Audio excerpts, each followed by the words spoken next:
сэдэв толгойн хэсгийн бүрдлийн стандартыг хангах. Бидний зорилго баримтчгийн толгойн хэсгийн бүрдлүүдийг тавигдах шаардлагыг хангаж стандартын дагуу зөв байрлуулах арга зүйг эзэмшүүлэхэд оршино. Тэгэхээр бид нар бүрдэл гэж юу болох вэ гэжсэн юм. Тэгэхээр баримтчгийг зохиож бүрдүүлэхэд тэдгээрийг хуулийн хүчинтэй байлгахад зайлшгүй шаардлагатай мэдээллийн элементүүдийг нийтдээ бүрдэл гэж нэрлэж байгаа. Жишээ нь бол энэ баримтчиг дээр бид нар харж байна. Сар өдөр байж байна. Бүртгэлийн дугаар нь байж байна. Энэ дот дээр гарын үсэг бүртгэл байж байна. Тэгэхээр ингээд нийтдээ эдгээрийг бол бид нар мэдээллийн элемент буюу бүрдэл гэж нэрлэдэг. Өнөөдрийн хичээлээр бол зөвхөн баримтчгийн толгойн хэсгийн бүрдэл буюу эхний 10 бүрдлийн тавигдах шаардлага буюу стандартыг бид нар ярих нэ. Нийтдээ бол баримтчгийн бүрдлүүд код тус бүр дээрээ баримтчгийн нэртэй байдаг. Бидний харж байгаа самбар дээр бол 0-1-ээс 10 хүртэл бүрдлийн нэр кодтойгоо харагдаж байна. Энэ код тус бүр дээр бид нар тавигдах шаардлагуудыг тус бүрдэн гүшин цааш нь тайлбарлаад явах нэ. Эхний бүрдэл бол төрийн сүлд соён 0-1 кодтой бүрдэл байх нэ. Тэгэхээр бид нар төрийн сүлд соён гэдэг бол юу вэ гэхээр энэ самбар дээр харагдаж байна. Тэгэхээр энэ төрийн сүлд соён биеийг баримтчгийнхаа хаана хэрхэн яаж байрлуулах вэ гэдэг талаар ярих нэ. Нэгдүгüүрт нь бол баримтчгийн байгууллагын нэр бүрдлийн дээд тал голлуулан байрлуулна. Энэ бол зөвхөн төвийн байрлалаар алтан бичиг болон захирамжлын баримтчгийн байгууллагын нэрийн дээд талд голлуулж байрлуулах нэ.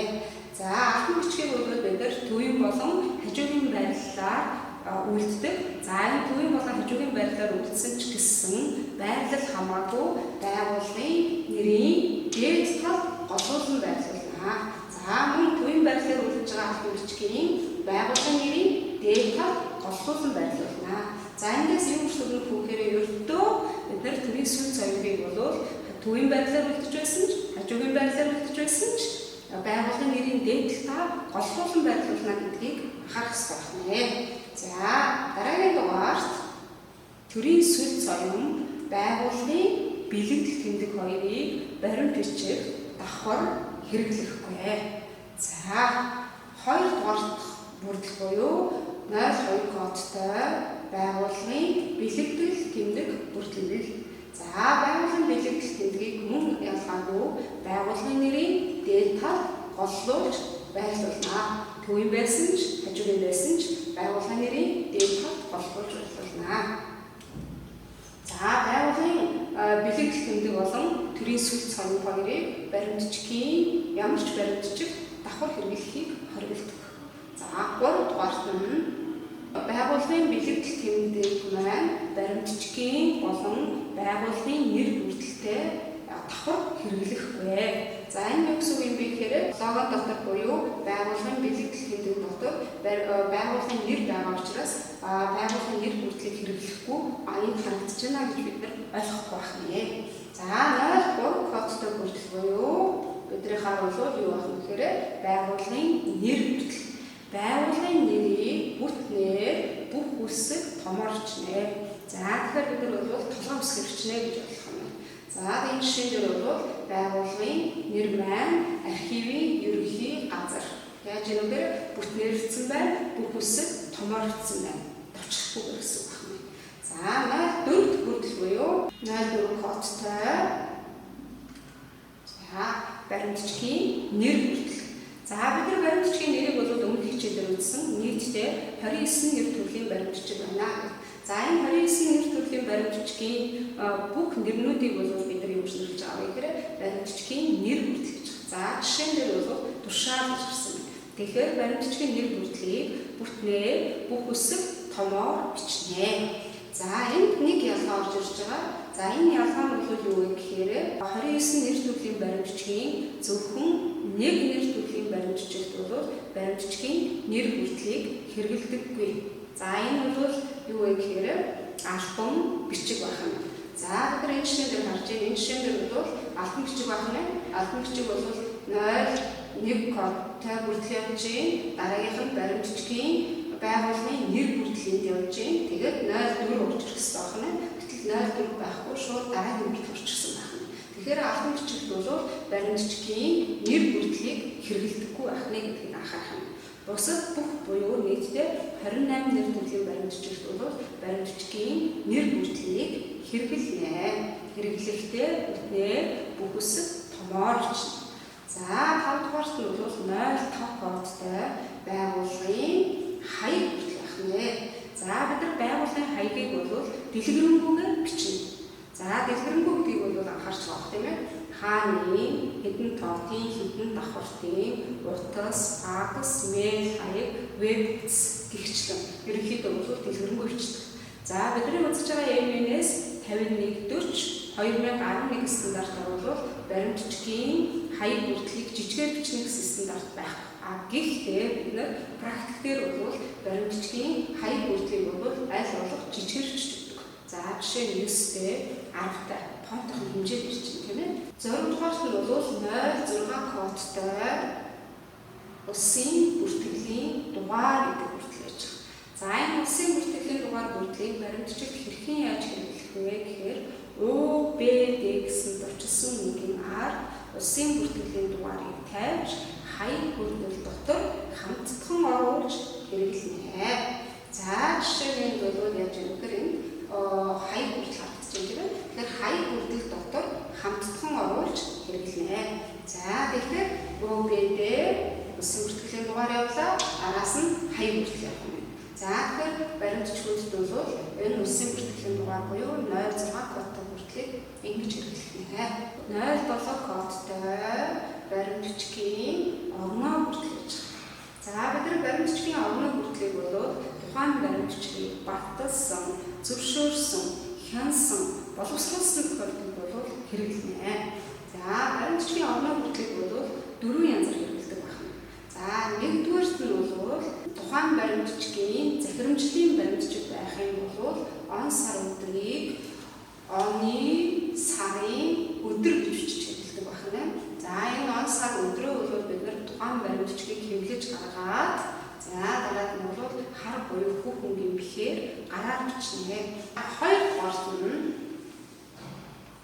албан бичгийн хэвлэмэл хуудсан дээр араб тоогоор цэгээр тусгаарлан 2 орон бичнэ. 2009 цэг 12 цэг 21. Гуравдугаарт нь зохион байгуулалт болон мэдээлэл авалгааны бусад баримтчигт он сар өдрийг оны дугаар сарын гэж бичдэг байна. Дөрөвдүгээрт нь гадаадд илэрх баримтчигт бол хойноос нь 2020 оны 12 сарын 15 ямар нэгэн цэггүй, дасгалгүй, зайгүй бичнэ. 8 дугаарт 08 кодтой баримтчгийн бүртгэлийн дугаар бүртгэл.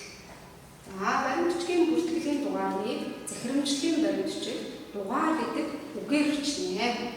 Энэ хэлбэр. За албан бичгийн хэвлэмэл хуудсан дээр бол баримтчгийн 8 гэсэн тэмдэглэгээр баримтчгийн бүртгэлийн дугаар бичдэг байна. За баримтчгийн бүртгэлийн дугаар нь баримтчгийн индексийн дугаар болон бүртгэлийн дугаараас бүрдэж болно гэж. Тэгэхээр захирамжлын баримтчигт бол индексийн дугаарыг А тушаал буюу байгууллагын үндсэн үйл ажиллагаатай холбоотой тушаалыг А тушаал буюу А-гийн индекс гэж ойлгоно. За боловсролчтой холбоотой гаргаж байгаа тушаал буюу Б. Тэр бол Б нь болохоор бас индекс байна. Тэгээд шууд зурсаар хадгалт нь баримтчгийн бүртгэлийн дугаарыг бичиж өгнө.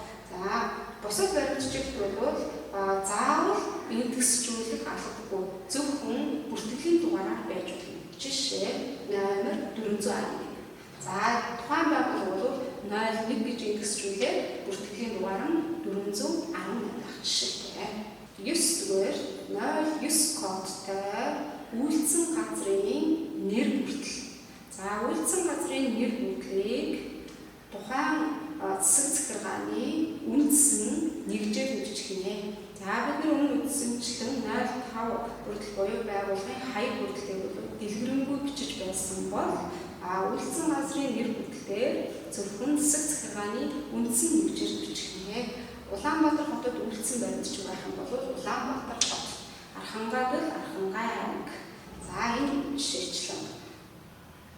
Үйлдсэн газрын нэр бүрдлийг хаяг бүрдлээр хаана үйлдсэн нь тодорхой бус баримтчигт тухайн нойлс кодтой бүрдлийг хэрэглэнэ. За энэ хоёр баримтчигтээр харагдаж байгаа нь бол эхнийх нь байгууллагын даргын тушаал гэж. За тушаал дээр хаяг бүрдлийг хэрэглэдэггүй учраас нойлс кодтой бүрдэл орж ирж байна. Харин дараагийнх нь бол алтан бичиг учраас хаяг бүрдэл байж байгаа учраас бид нойлс кодтой бүрдэл буюу баримтчгийн үйлдсэн газрын нэр бүрдлийг хэрэглээгүй байх жишээтэй. 10 кодтой хариутай бичгийн огноо дугаарын тэмдэглэл. За тухайн бүрдийг бол зөвхөн хариу шаардсан алтан бичигт хэрэглэдэг. За энэ бол хэрэглээ нь бол танай доогуур зураас номер доогуур зураас Т. За тэгэхээр бид энэ дээр бол тухайн одоо юу гэдэг хариу илгээж байгаа тухайн алтан бичгийнх нь он сар өдрийг энэ дээр гараад хар буюу цэгэр өнгийн бэхээр бичиж байна. За энэ дээр бол хариу илгээж байгаа алтан бичгийнх нь дугаарыг энэ дээр авах нь бас хар буюу хөрвөгийн бэхээр бичиж өгнө. Тэгээ хоёулын гараар харах юм тийм ээ. За ингээд өнөөдрийн хичээлээр бол эхний 10 бүртгэл буюу 7 хэсгийн бүртгэлийн 50 дахь шаардлагуудыг үзлээ. За энэ хичээлийн төгсгөл нэмээр А4 цаас буюу А4 цаасан дээр алтан бичгийн 7 хэсгийн бүртгүүдийг компьютертай стандартын дагуу байрлуулж ирэх юм байна. Анхаарал тавьсан та бүхэндээ баярлалаа.